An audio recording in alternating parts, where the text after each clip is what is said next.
Bismillahirrahmanirrahim. Alhamdulillah nahmaduhu wa nasta'inuhu wa nastaghfiruh.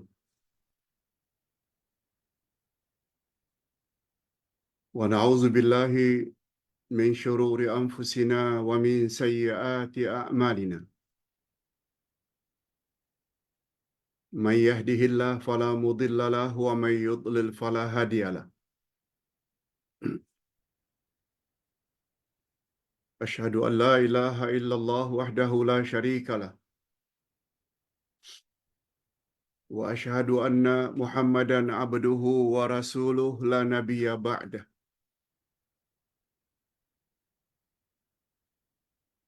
Allahumma salli wa sallim ala nabiyyina Muhammad wa ala alihi wa sahbihi ajma'in, amma ba'd. Hadirin dan hadirat serta para pemirsa yang saya hormati, Assalamualaikum warahmatullahi wabarakatuh. Alhamdulillah, kita bersyukur kehadirat Allah Azza wa Jalla.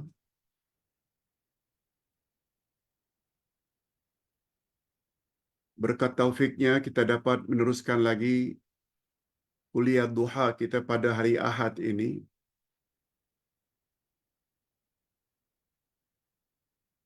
Sambungan beberapa perkara yang patut kita lakukan sempena memasuki tahun baru.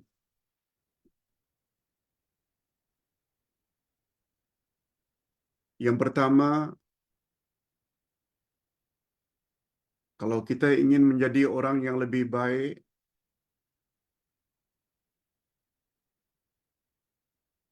pada masa yang akan datang, khasnya pada tahun baru ini,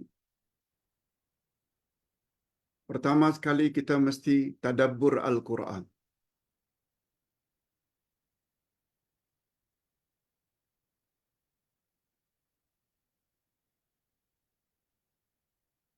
Perkara yang kedua, kita perlu pertingkatkan ibadat kita. Dan perkara yang ketiga, kita mesti mendalami ilmu agama. Nah, hari ini yang keempat, kita mesti perbaiki akhlak kita, budi pekerti kita, tingkah laku kita seharian. Itu sebabnya kita pilih tajuk perkara keempat yang perlu kita perbetulkan sempena memasuki tahun baru, berakhlak mulia. Ustaz sudah sediakan nota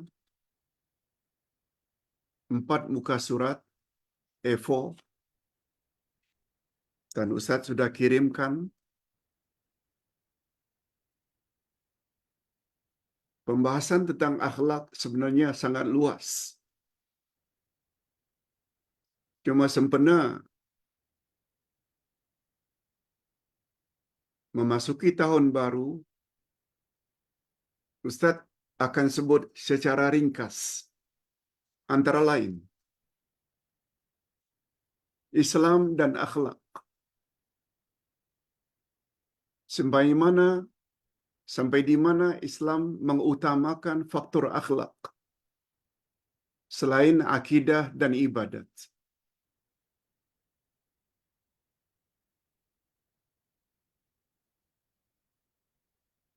Sebab pembahasan utama dalam Islam ada 3. Akidah, ibadah, dan akhlak.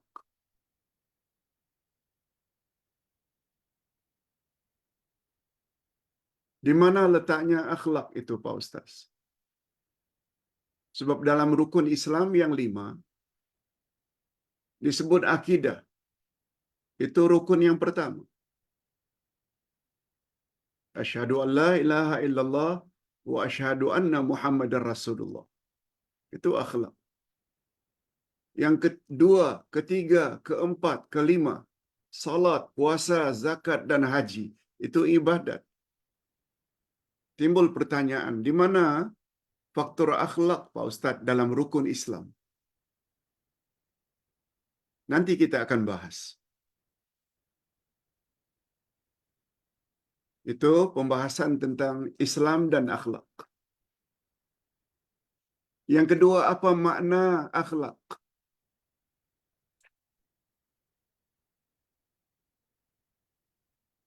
Kita selalu katakan bahwa orang kafir lebih baik akhlaknya dari sesetengah orang Islam. Betulkah dakwaan itu? Nanti kita akan jelaskan. Pembahasan ketiga, akhlak kepada Allah dan Rasul-Nya. Rupanya akhlak bukan hanya terbatas pada akhlak kita kepada pihak lain dari kalangan insan. Rupanya kita juga mesti berakhlak kepada Allah dan Rasul-Nya. Malah kita juga mesti berakhlak kepada binatang. Malah kita juga mesti berakhlak kepada diri kita sendiri.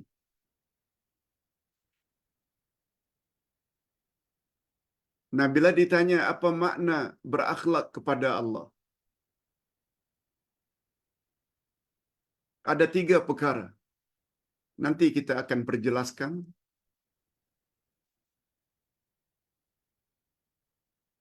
Dan yang terakhir, akhlak dan rukun Islam. Yang 5. Okey. Mari kita bahas satu demi satu.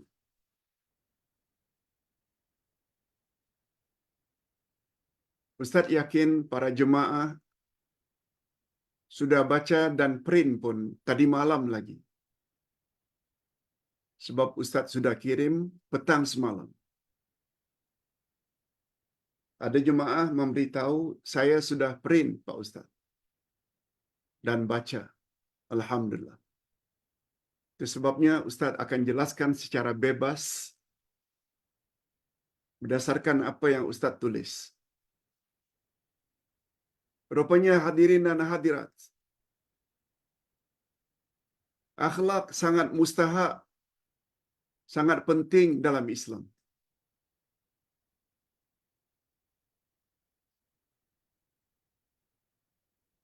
Malah keimanan seseorang tidak sempurna kalau tidak berakhlak. Dalilnya, Rasulullah sallallahu alaihi wasallam bersabda dalam hadis sahih riwayat Imam Al-Baihaqi wal Bazzar. Apa kata Nabi? Innama bu'istu liutammima makarimal akhlak. Sesungguhnya aku diutus adalah untuk memperbaiki akhlak. Penggunaan dalam bahasa Arab bila menggunakan innama yang membawa makna lil hasar untuk menunjukkan hanya saja.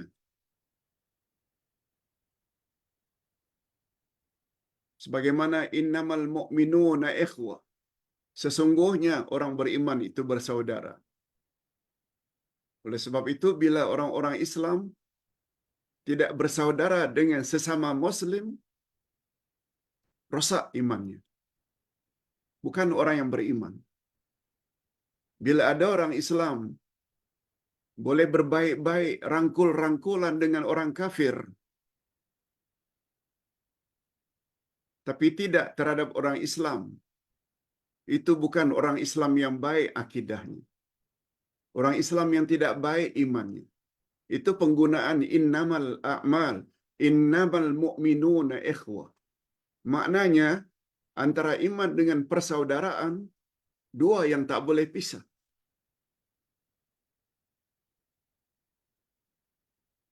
Sebagaimana sabda Nabi, innamal a'malu bin niyat.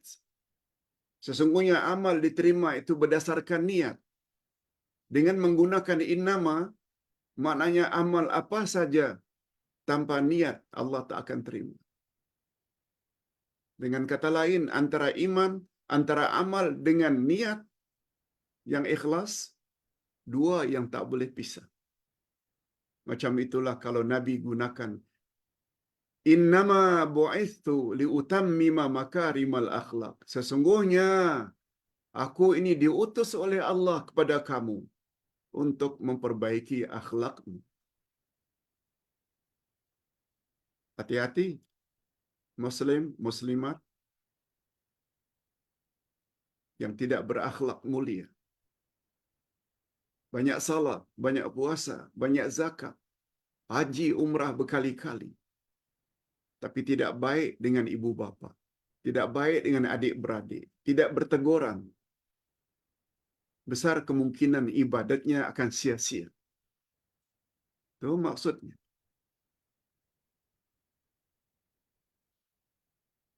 Ini dijelaskan lagi oleh Nabi dalam hadis yang lain.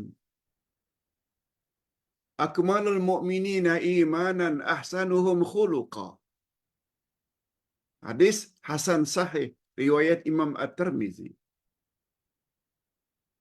Sesungguhnya orang-orang beriman yang paling sempurna imannya adalah orang beriman yang paling baik akhlaknya. Yang paling baik akhlaknya. Jadi ukuran kesempurnaan iman itu pada akhlak seseorang.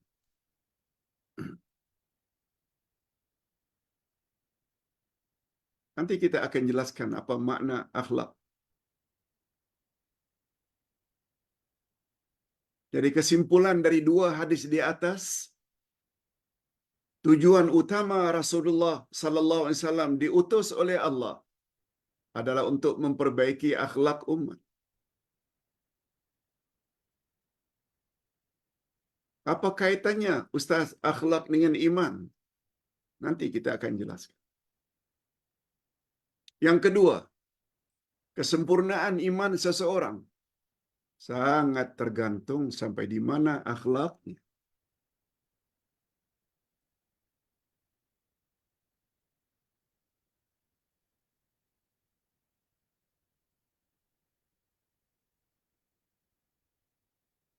Malah Nabi Muhammad sallallahu alaihi wasallam bersabda dalam hadis lain yang Ustaz tidak tulis di sini.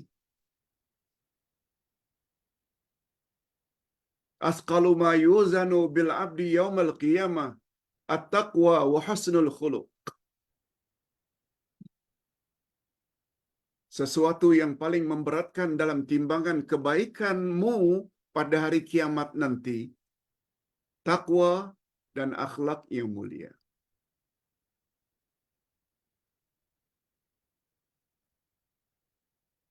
Di akhirat nanti kita perlu amal baik kita lebih berat daripada timbangan amal buruk.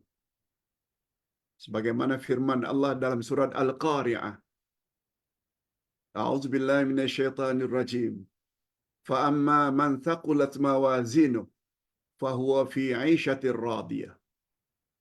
Siapa yang timbangan amal baiknya lebih berat, dia akan hidup selesa, nyaman di dalam syurga. Wa amma man khaffat mawazinuhu fa ummuhu hawiyah.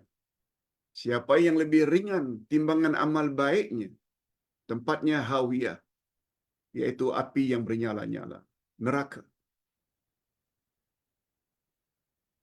Nah, kalau kita ingin agar timbangan amal baik kita nanti, amal baik kita lebih berat untuk melayakkan kita ke syurga, kata Nabi, amal tersebut yang paling menolong memberatkan timbangan amal baikmu. Pertama takwa, yang kedua akhlak yang mulia.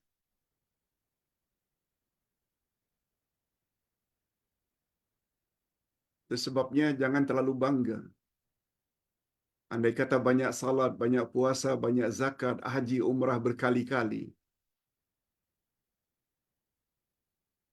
tapi suka cakap kasar, suka menyakiti hati mak bapa, berbaik tidak dengan keluarga, kaum kerabat, adik-beradik, tak berteguran. Salah. Bertudung lingkup, berjubah labuh, tapi hasad, dengki, ria, cakap kasar. Bukan di situ letaknya kebaikan. Kebaikan terletak pada akhlak. Okey. Sekarang kita berpindah kepada makna akhlak. Selalu diartikan akhlak ini dengan budi pekerti. Sama ada dalam bentuk ucapan atau perbuatan. Tindak tanduk kita. Menyenangkan orang lain. Itu akhlak. Yang dalam bahasa Arab disebut dengan husnul khuluq. Akhlak yang mulia.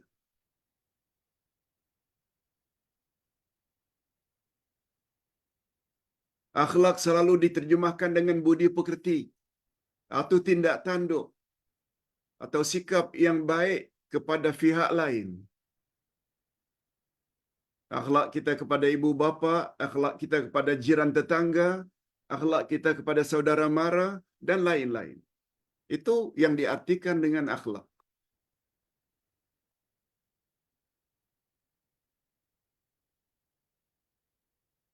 Cuma jamaah perlu tahu, sebenarnya dalam Islam akhlak yang baik juga dituntut terhadap diri sendiri, bukan hanya pada orang lain.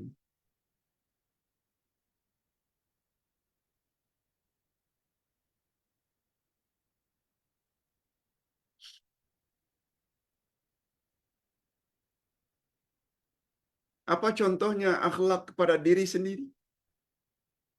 Bukan hanya kepada orang lain. Bercakap sopan santun.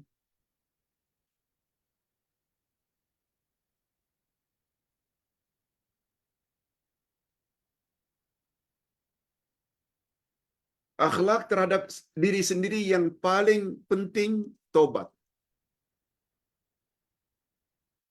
Minta ampun kepada Allah segala dosa yang pernah kita lakukan.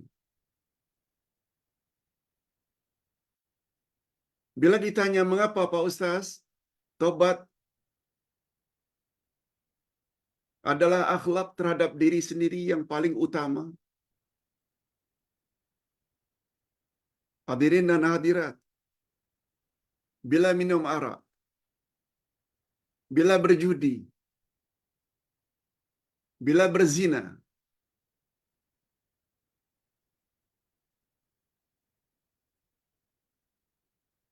sampai mati tak tobat.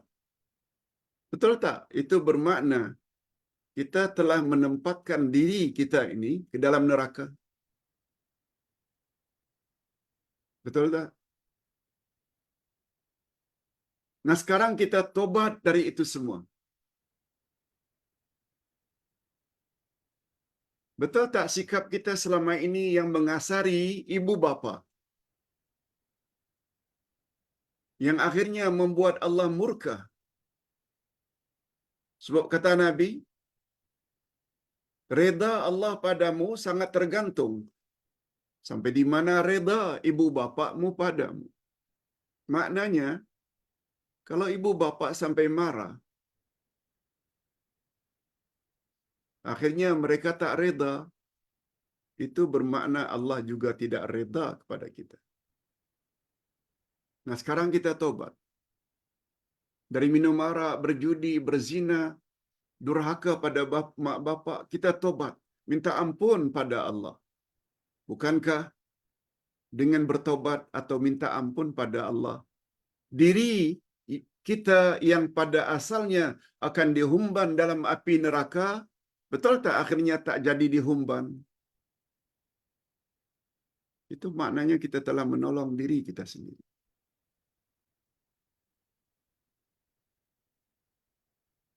Itu sebabnya dalam buku yang Ustaz sedang tulis tadi malam, Fadilat Tobat Nasuha.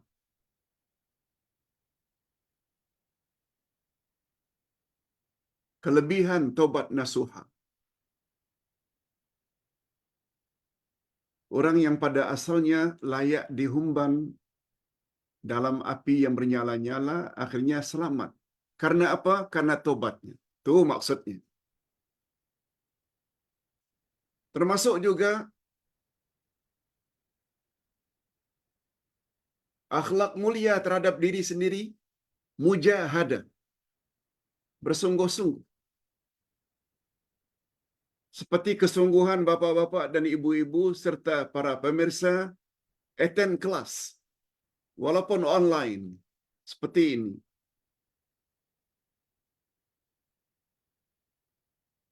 Betul tak itu bermakna kita telah menolong diri kita sendiri? Khasnya ketika meniti siratal mustaqim. Rasulullah bersabda, "Man salaka tariqan yaltamisu fihi ilma, sahalallahu lahu bihi tariqan ilal jannah." Siapa bersungguh-sungguh mendalami ilmu, khasnya ilmu agama, niscaya Allah permudahkan baginya jalan ke syurga. Betul tak? Itu bermakna kita telah menolong diri kita sendiri. Itu termasuk akhlak terhadap diri sendiri. Yang sepatutnya jatuh ketika meniti, neraka menunggu di bawah, tapi berkat kesungguhan. Bukan saja majelis ilmu, sungguh-sungguh salat, bukan saja yang wajib, tapi juga buat banyak buat yang sunat. Puasa, bukan saja yang wajib, tapi buat juga puasa sunat. Allahu Akbar. Termasuk juga adab terhadap diri muhasabah, yaitu koreksi diri. Bukan kerja kita hanya melihat kekurangan dan kesalahan orang lain, tapi kita juga melihat kekurangan diri sendiri. Semua itu termasuk adab terhadap diri sendiri.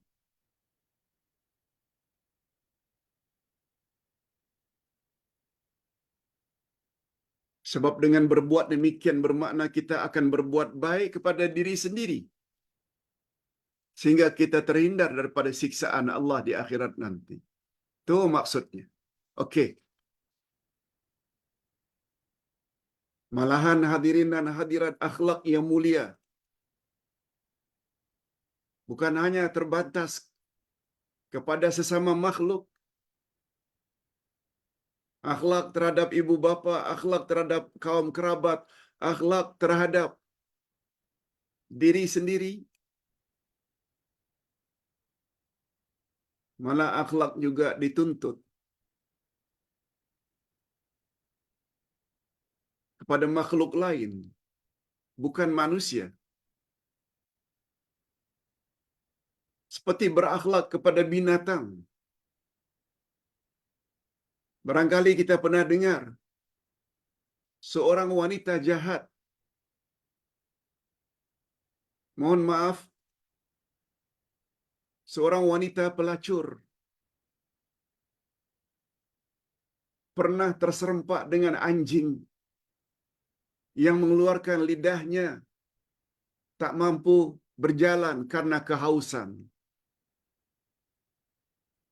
Tetapi wanita pelacur tersebut timbul kasihan. Cari air. Akhirnya anjing kehausan itu diberi minum. Kata Nabi, berkat usaha wanita pelacur tersebut, Allah ampun dosa-dosanya dan dia akan masuk syurga.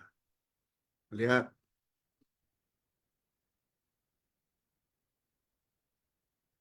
berbuat baik bukan kepada manusia saja, pada binatang pun, anjing pun ada pahalanya.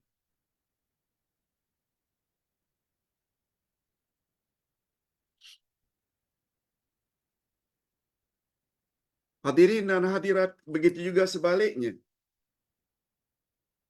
Kalau berbuat jahat kepada binatang, juga akan mendapat azab. Semua kita tahu kisah yang sangat terkenal, sabda Nabi, seorang wanita masuk neraka gara-gara seekor kucing. Kucing tersebut dikurungnya tidak diberi makan, tidak diberi minum, akhirnya mati kelaparan dan kehausan.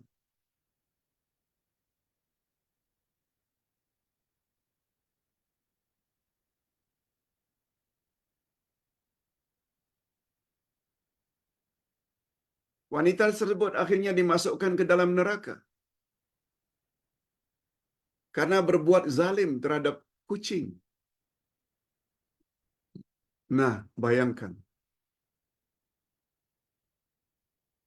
kalau kita berbuat zalim terhadap sesama manusia. Hadirin dan hadirat rahimakumullah. Kita teruskan.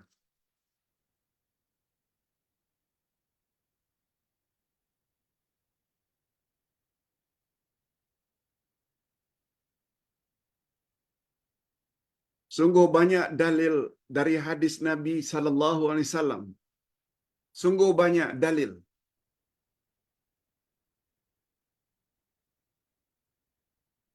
tentang kelebihan berakhlak mulia. Nah, sekarang pembahasan kita berakhlak kepada Allah dan Rasul-Nya. Ini yang kita janji tadi. Pak Ustaz, betulkah kita juga perlu berakhlak mulia kepada Allah dan Rasul?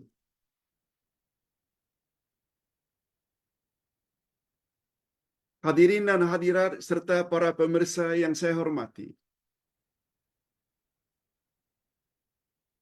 Berakhlak mulia kepada Allah dan Rasul-Nya adalah termasuk akhlak yang paling dituntut dalam Islam.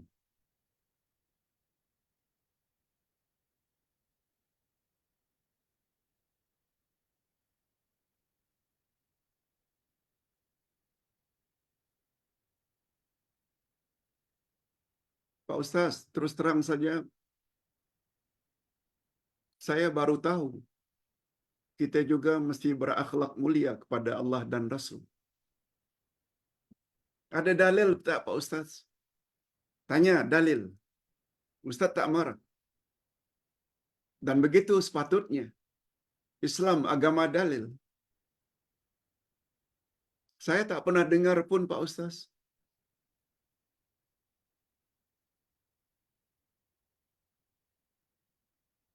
Sesuatu yang kita belum dengar, tidak semestinya perkara itu tidak ada. Sebab ilmu kita sangat terbatas.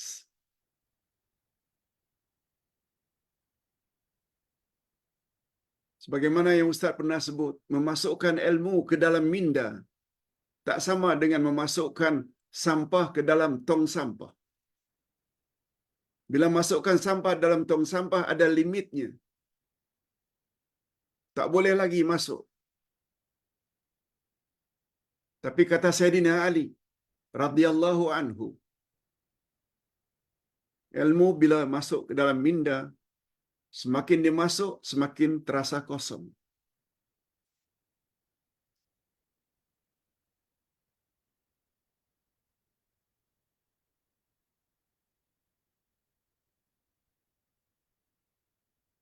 Hadirin dan hadirat, bila ditanya mengapa Pak Ustaz, kita mesti berakhlak mulia kepada Allah dan Rasul. Ini jawabannya. Biasanya kita berakhlak mulia kepada pihak lain, ada tak kaitannya dengan kebaikan pihak lain itu terhadap kita? Ada.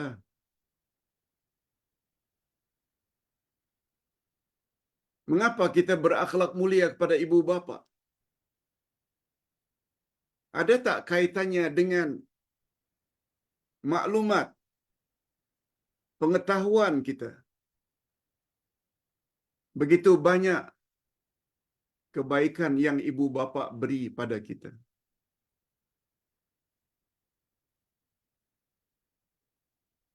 Ibu bapa mencari rezeki sebagai nelayan penoreh getah. sebagai petani, pesawah, untuk beri kita makan. Ibu bapa di ibu bapa adalah penyebab utama kita zahir di atas muka bumi. Ibu yang sulit mengandung sekian bulan ketika melahirkan anak, kurang tidur malam ketika kita masih kecil. Ibu bapa mencari rezeki untuk memberi kita makan, minum, tempat dan lain-lain. Banyak tak jasa ibu bapa menyolahkan kita? Atas dasar itu kita mesti berbuat baik pada mak bapa. Nah, tolong bandingkan. Tidak ada arti jasa baik ibu bapa bila dibandingkan dengan jasa baik Allah Subhanahu wa taala. Kalau boleh kita gunakan istilah jasa baik Allah. Allah pencipta hakiki, bukan ibu bapa.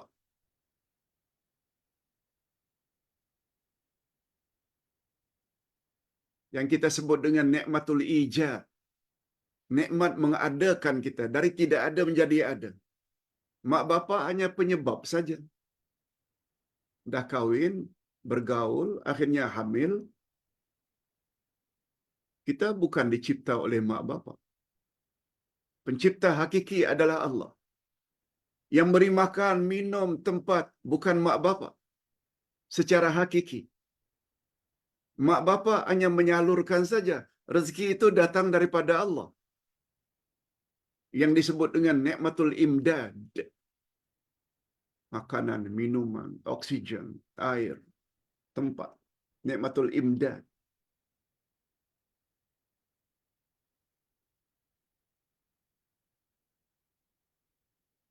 Oleh sebab itu kepada ibu bapa saja bila kita tidak patuh, kita digolong sebagai anak durhaka. Macam mana kalau kita tidak patuh kepada Allah? Itu dia. Makna berakhlak kepada Allah, kita mesti patuh taat kepada Allah. Ini belum lagi Nabi Muhammad sallallahu alaihi wasallam yang membawa ajaran sehingga kita layak masuk syurga. Yang membawa ajaran yang membuat kita layak terhindar dari neraka.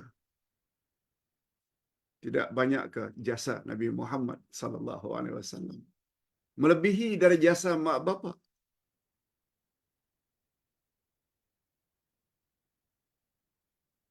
Coba dengar baik-baik kata-kata Abdullah Al-Mubarak.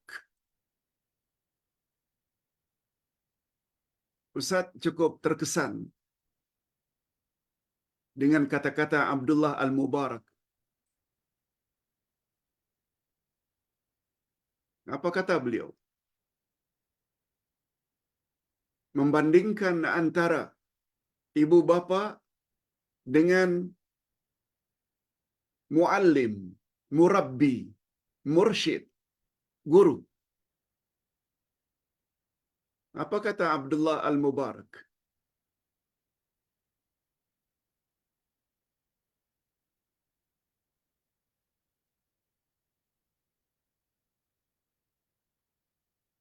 Al-ulama'u afdal min abaikum. Ulama, orang yang berilmu itu, yang mengajar kamu, adalah lebih afdal, lebih hebat daripada ibu bapa kamu. Begitu statement Abdullah Al-Mubarak. Lalu beliau ditanya, "Ya Tuan Syekh, kaifa dzalik?" Bagaimana itu boleh terjadi? Coba dengar jawaban Abdullah Al-Mubarak. Abdullah Yasin Uday hanya menyampaikan saja. Ketika ditanya, "Tuan Syekh, mengapa ulama lebih utama daripada ibu bapa?" "Abaukum yahfazunakum min narid dunya." Sebab ibu bapakmu memelihara kamu dari api dunia. Api dunia maknanya kesusahan di dunia. Kamu lapar, ibu bapa bagi makan. Kamu haus, diberi minum. Kamu kesejukan, diberi pakaian. Kamu tak tahu menulis membaca, kamu disekolahkan dan dibiayai sekolah pendidikanmu. Sampai akhirnya dapat BA, Master, PhD, Profesor. Yang dengan bermodalkan pendidikan,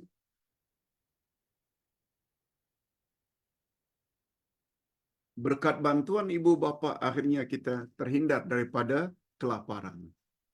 Karena dapat gaji lumayan, dapat beli makanan, minuman. Itu peranan ibu bapa. Ketika ditanya Tuan Syekh, mengapa ulama lebih utama daripada ibu bapa?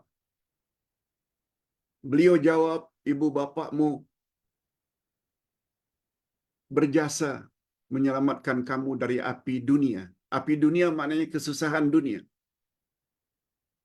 Wal ulama'u yahfazunakum min naril akhirah.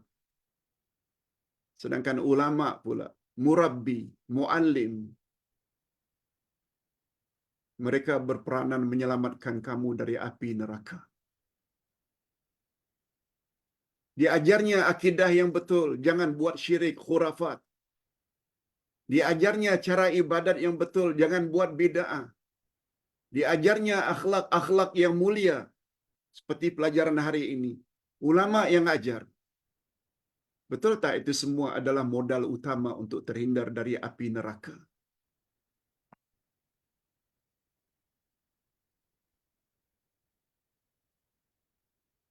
Ini bukan pendapat Uday, ya. Kata-kata Abdullah Al-Mubarak. Uday sekedar menyampaikan saja. Sebabnya selain kita sayang kepada ibu bapa, kita juga mesti sayang kepada para ulama. Terutama ulama yang mengajar kita Al-Quran, Sunnah. Sehingga kita terhindar daripada kesesatan. Dan kita tidak nafikan. Bila ibu bapa kita pula selain mengajar hal-hal keduniaan, juga mengajar kita ilmu-ilmu agama. Itu memang ibu bapa yang paling hebat. Lebih hebat dari sekedar ulama sahaja.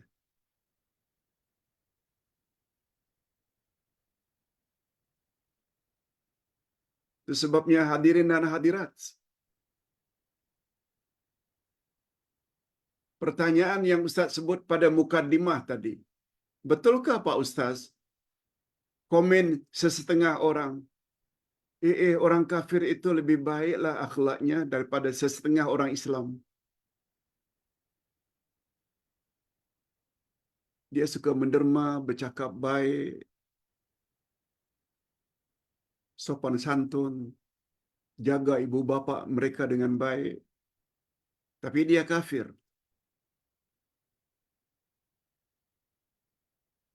Jawabannya, sangat-sangat salah istilah itu.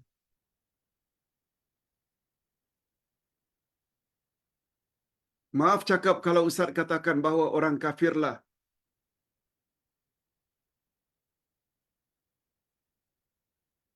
orang yang paling jahat akhlaknya. Apa sebab? Mungkin baik akhlaknya dengan sama insan, tapi di mana akhlaknya terhadap Allah? Malah ada yang tak percaya Allah. Tak percaya kepada Nabi Muhammad sallallahu alaihi wasallam. Padahal Nabi Muhammad mengajar sesuatu yang boleh menyelamatkan mereka setelah mereka mati di alam barzakh dan di alam akhirat. Bila kita taat pada Allah, mentauhidkan Allah, hindarkan syirik, tidak menyembah berhala, tidak menyembah patung, tidak menyembah api, Dengan kata lain, bahasa singkatnya, mohon maaf kalau istilahnya tidak elok. Orang kafirlah orang yang paling kurang ajar terhadap Allah. Allah cipta, Allah beri mereka rezeki, Allah beri mereka oksigen, Allah beri mereka ilmu, tapi mereka tidak sembah Allah. Itu sebabnya orang kafir, mereka dipanggil syaitan insan, ingin menjauhkan daripada kebenaran. Syaitan maknanya ba'idun anil haq. Itu sebabnya dalam Al-Quran ada satu surah yang dipanggil dengan suratul akhlak. Surah budi pekerti. Surah akhlak. Ia, suratul akhlak adalah nama lain bagi suratul hujurat. Yang ada dalam Quran dipanggil suratul hujurat. Tapi dia ada nama lain. Karena 18 ayat yang terkandung di dalamnya, 18 ayat, semua tentang akhlak. Dan yang paling menarik, ayat pertama sekali, Allah Subhanahu wa taala berfirman agar kita berakhlak kepada Allah dan kepada Rasul.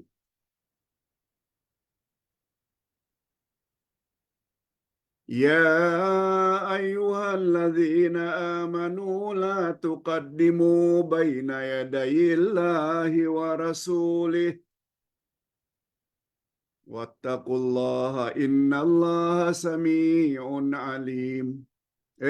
Orang-orang yang beriman, jangan kamu mendahului Allah, jangan kamu mendahului Rasulnya, dan bertakwalah kamu kepada Allah. Sesungguhnya Allah itu maha mendengar, lagi maha mengetahui. Lihat, dalam suratul akhlaq, surat Al-Hujurat, surah ayat nomor 1 lagi, Allah dah sebut, berakhlak mulialah kamu kepada Allah, dan berakhlak mulialah kamu kepada Rasul. Cuma di sini digunakan istilah, jangan mendahului ya Allah dan Rasul. Maknanya, jangan kamu menetapkan hukum kecuali hukum yang sesuai dengan kehendak Allah dalam Al-Quran dan kehendak Rasul dalam hadis.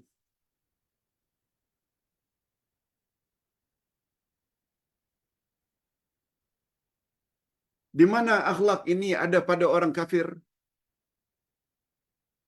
Pada Allah tidak berakhlak, berbuat syirik. Padahal syirik itu adalah dosa yang paling Allah murkai. Di mana letak mereka kepada Nabi Muhammad sallallahu alaihi wasallam? Mereka tidak akui Muhammad itu Rasulullah.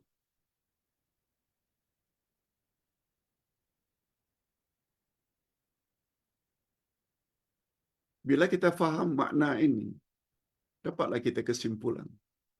Orang kafir adalah makhluk atau insan yang paling jahat, paling tidak berakhlak terhadap Allah dan Rasul. Tidak berakhlak terhadap Allah dan Rasul. Lalu kita katakan orang kafir itu baik akhlaknya. Nah, kiaskanlah sesetengah umat Islam yang berfahaman liberal, menafsirkan Quran secara bebas, tidak ikut aturan Al-Quran dan Sunnah Nabi. Allah cakap begini, dia cakap begini, menurut penafsirannya sendiri. Rasul cakap begini, dia cakap begini. Itu namanya Muslim liberal. Nah,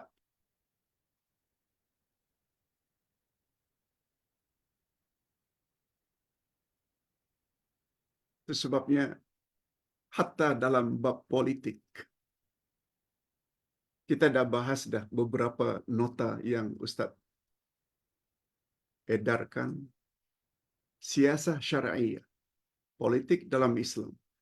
Politik dalam Islam mesti selari dengan kehendak Allah dan kehendak Rasul. Dalam pelajaran tafsir dilarang berbaik-baik dengan orang kafir. Dilarang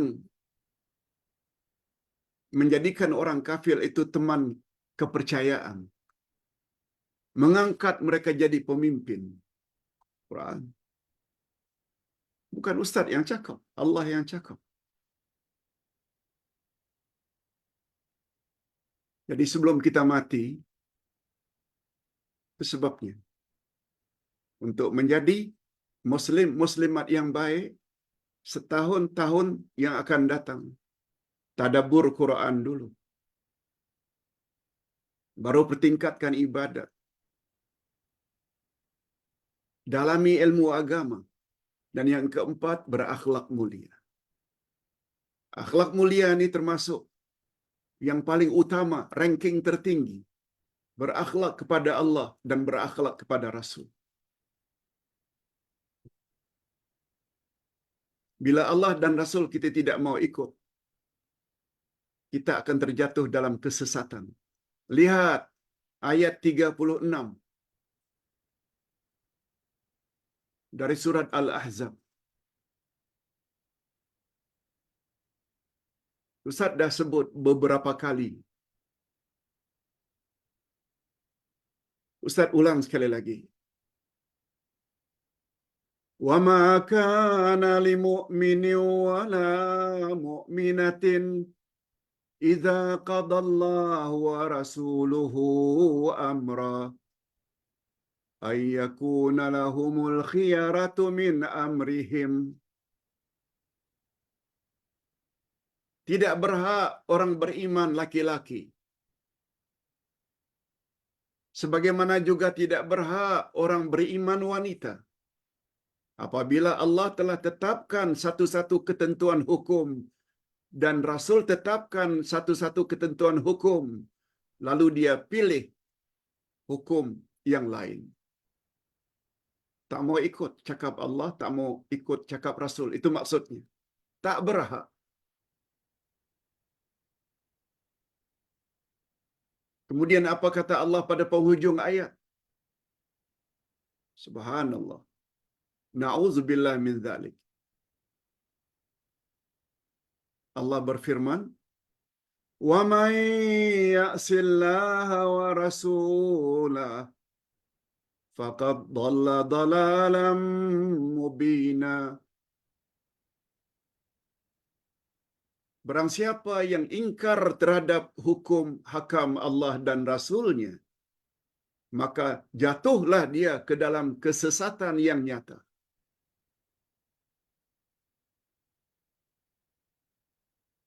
Dalalan mubina.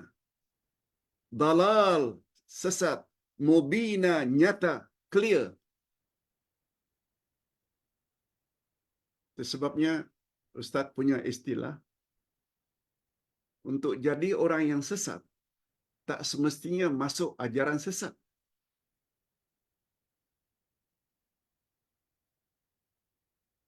Tak semestinya. Masuk ajaran Ayah Pin, masuk ajaran Qadiani, masuk ajaran ini dan itu. Ya.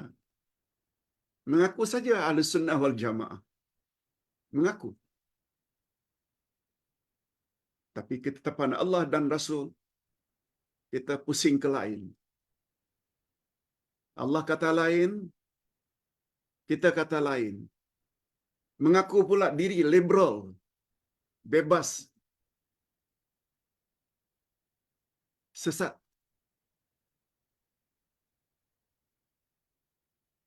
Kita bercakap tentang agama, ya. Kita tak bercakap tentang seseorang.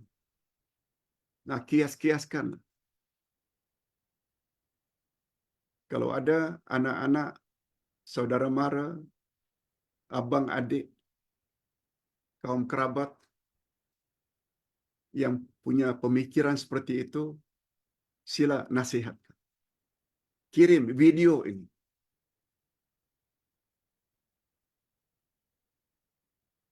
Itu sebabnya mendalami ilmu agama sangat mustahab. Kalau tidak, sesat. Apalagi kata Nabi, aku tinggalkan dua pedoman untukmu, wahai umat. Selagi kamu berpegang teguh, kamu tak akan sesat selama-lamanya. Al-Quran dan Sunnahku.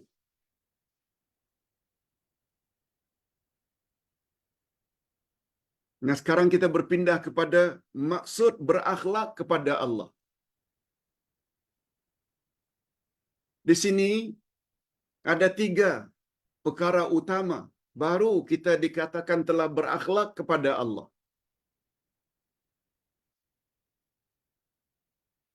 Pertama sekali namanya tulqi akhbar Allah bitasdiq.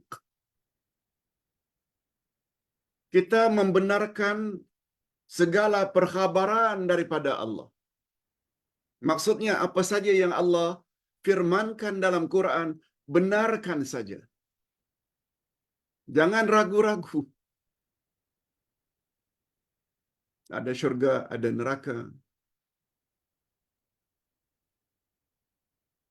Ada nikmat, ada azab di alam barzakh. Ada soalan mukar wa nakir di alam kubur.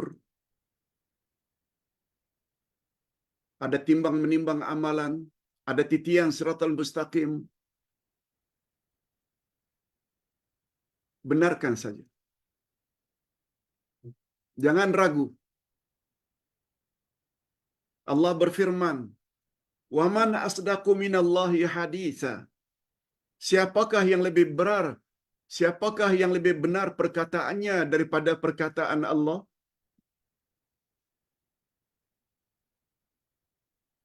Tak ada. Itu sebabnya awal-awal Quran lagi Allah dah sebut, "Zalikal kitabu la raiba fi, hudal lil muttaqin." Inilah kitab Quran, tidak ada sedikit pun keraguan di dalamnya, pedoman bagi orang yang bertakwa.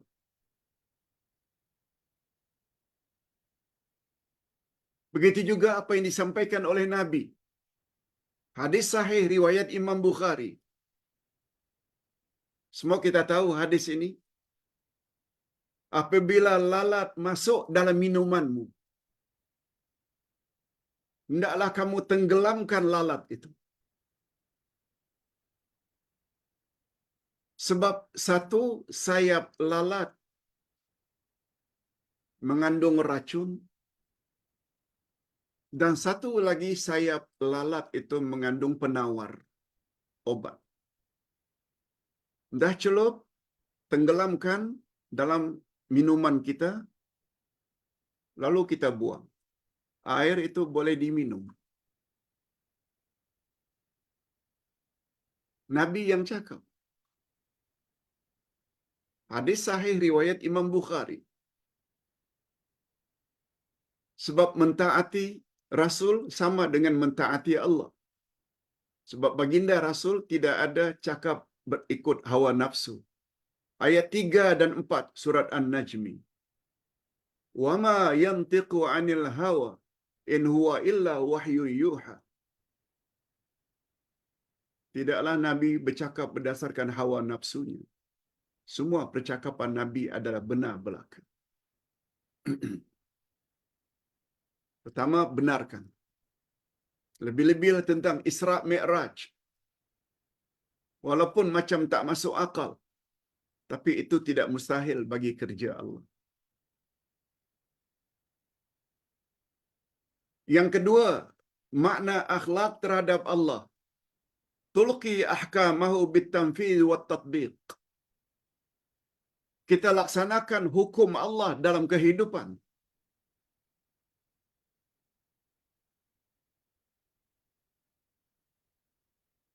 Ini halal, ini haram, kata Allah. Dijelaskan pula oleh Rasul sallallahu alaihi wasallam.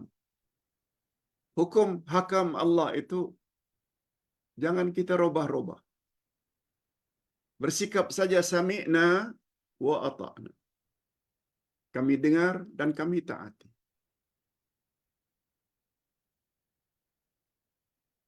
Allah suruh salat. Salat. Siap salat ada waktunya. Salat dalam waktunya. Oleh sebab itu, andai kata ada di kalangan kita merasa berat salat, itu maknanya ada sesuatu yang tak kena pada keislaman kita. Itu sebabnya kata Nabi dalam satu hadis, asqalus salati 'alal munafiqin salatul isya'i wal 'asr. Hadis riwayat Ibnu Majah dan Al-Hakim. Hadis ini sahih. Salat yang paling berat bagi orang munafik adalah salat asar dan isya. Salat isya dan asar. Mereka rasa berat. Tapi orang yang beriman tidak. Ini sebagaimana firman Allah, wasta'inu bis-sabri was-salah wa innaha lakabiratun illa 'alal khashi'in. Minta tolonglah kepada Allah dengan sabar dan salat. Sesungguhnya salat itu berat kecuali bagi orang yang khusyuk. Lalu Allah tafsirkan siapa itu orang yang khusyuk. Bagi mereka salat itu tidak berat.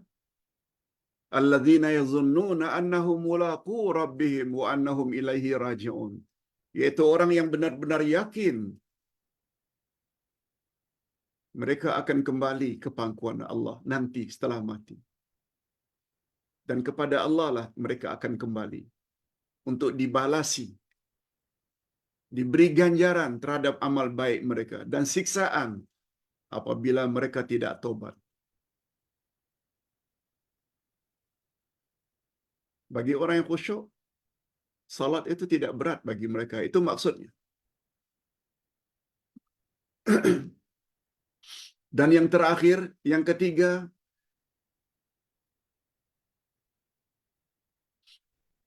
yang pertama tadi, akhlak mulia kepada Allah dengan makna benarkan saja apa yang Allah cakap. Begitu juga apa yang Rasul cakap. Yang kedua, laksanakan saja apa yang Allah dan Rasul suruh dan jauhi apa yang Allah dan Rasul larang. Yang ketiga, tulqi aqdarahu bisabri waridha. Terima saja takdir Allah dengan sabar dan redha. Ini juga yang Ustaz tulis tadi malam. Selain tobat nasuha, juga buku yang Ustaz namakan Redha dan Tawakal. Redha dan Tawakal. Ustaz jadikan satu buku, dua topik tersebut. Tobat nasuha, Redha dan Tawakal. Ustaz buat satu buku kecil.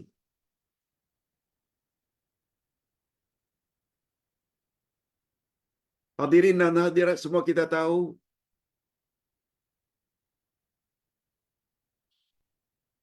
manusia punya sifat suka, happy bila dapat nikmat. Tapi tidak suka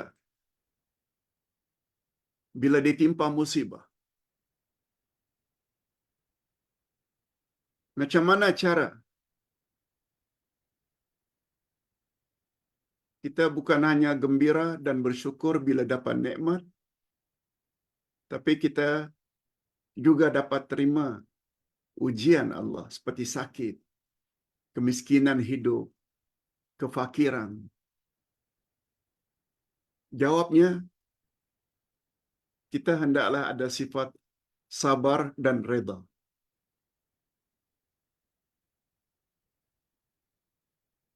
Sabar dan redha. Dalam buku kecil tersebut, Ustaz sebut ciri-ciri orang yang redha. Semua ada kaitan dengan iman. Itu sebabnya para sahabat Nabi apabila mereka dapat musibah, mereka bukan marah-marah, menyumpah-nyumpah, tapi mereka ucap Alhamdulillah sampai 4 kali. Alhamdulillah. Alhamdulillah. Karena di dalam musibah tersebut, banyak kelebihan yang Allah sediakan untuk orang yang sabar. Apalagi sampai ke peringkat rida. Malah ada yang sampai ke peringkat bila dapat musibah, mereka bersyukur pada Allah. Karena mereka tahu, di balik takdir Allah itu banyak kelebihan yang mereka akan perolehi.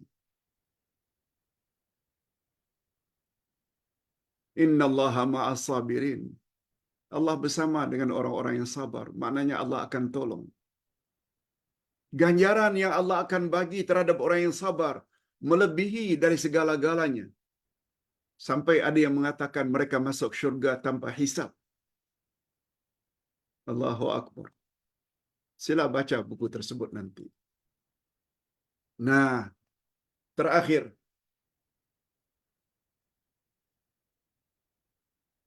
akhlak dan rukun Islam. Ini yang Ustaz sebut pada mukaddimah tadi. Pak Ustaz, Islam itu kan terdiri dari akidah, iman, ibadat, hubungan baik dengan Allah, salat, puasa, zakat, haji. Di mana letaknya akhlak? Mengapa tidak tertera dalam rukun Islam? Akidah, iman kepada Allah dan Rasul itu tertera dalam rukun yang pertama, mengucap dua kalimat syahadat. Maknanya itu akhlak kita kepada Allah dan Rasul. Salat, puasa, zakat, haji, itu ibadat. Di mana faktor atau unsur akhlak, Pak Ustaz?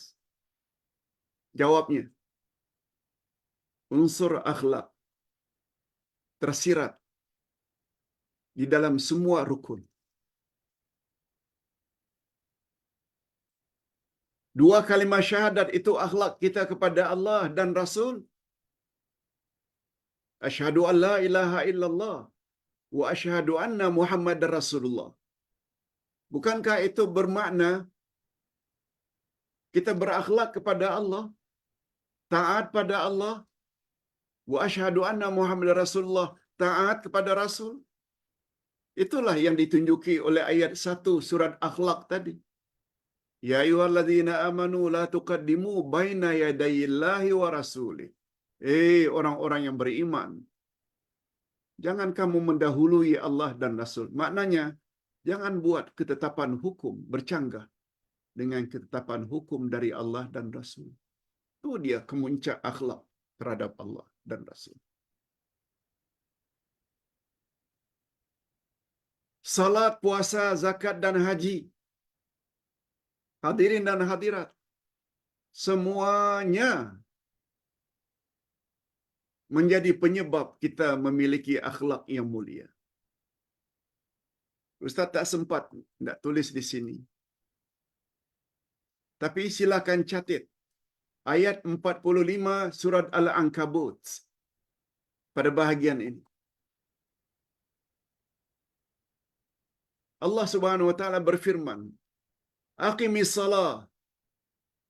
Dirikan salat. Inna salata tanha 'anil fahsya'i wal munkar. Kerjakan ibadah salat.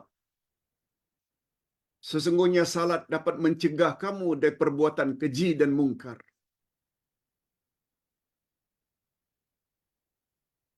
Apa maknanya ini? Ibadah salat yang kita lakukan mampu menghalang kita dari perbuatan keji dan mungkar. Perbuatan keji ini selalu merujuk zina, homoseksual, lesbian, LGBT. Itu al-fahisyah. Dan perbuatan-perbuatan keji lainnya. Minum arak, berjudi, dan lain-lain. Itu peranan salat. Ustaz ulang sekali lagi. Inna salata tanha anil fahsya'i wal munkar. Sesungguhnya salatmu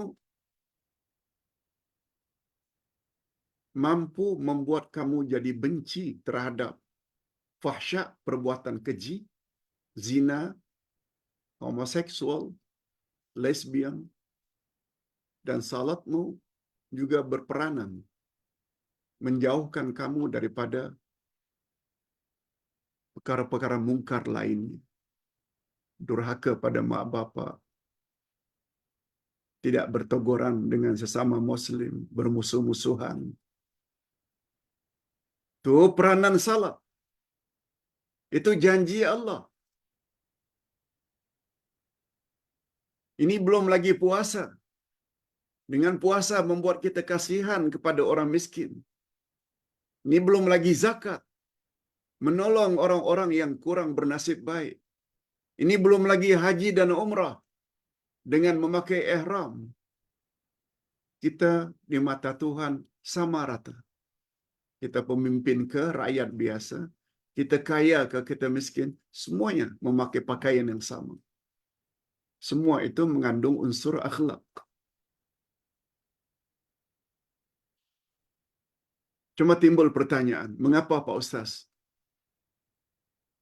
Saya tak pernah tinggal salat. Si Fulan itu tak pernah tinggal salat, tapi dia juga penjudi, minum arak, berzina, homoseksual, LGBT. Salatnya tak tinggal. Senang saja jawabannya. Itu membuktikan salatnya tak sempurna. Allah tak pernah mungkir janji. Itu sebabnya kata ulama tafsir, alif lam di depan as-salah itu, as-salah, inna salata, alif lam depan salat itu adalah alif lam lil kamal.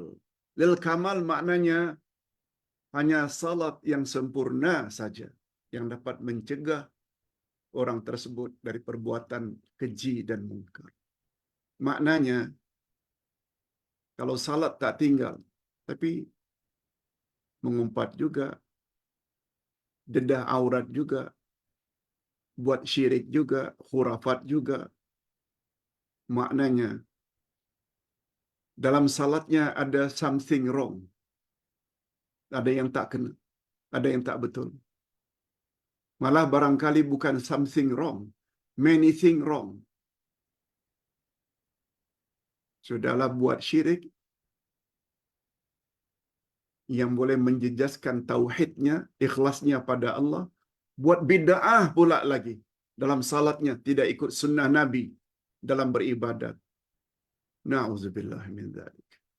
Hadirin dan hadirat, Ustaz kira cukup sampai di sini dulu pembahasan tentang nota di bawah tajuk berakhlak mulia. Ustaz anjurkan, bukan izin saja, malah anjurkan, sebarkan nota ini seluas-luasnya, supaya kawan-kawan kita, terutama kaum kerabat kita juga faham. Begini rupanya kedudukan akhlak dalam Islam. Berikut ini Ustaz akan jawab beberapa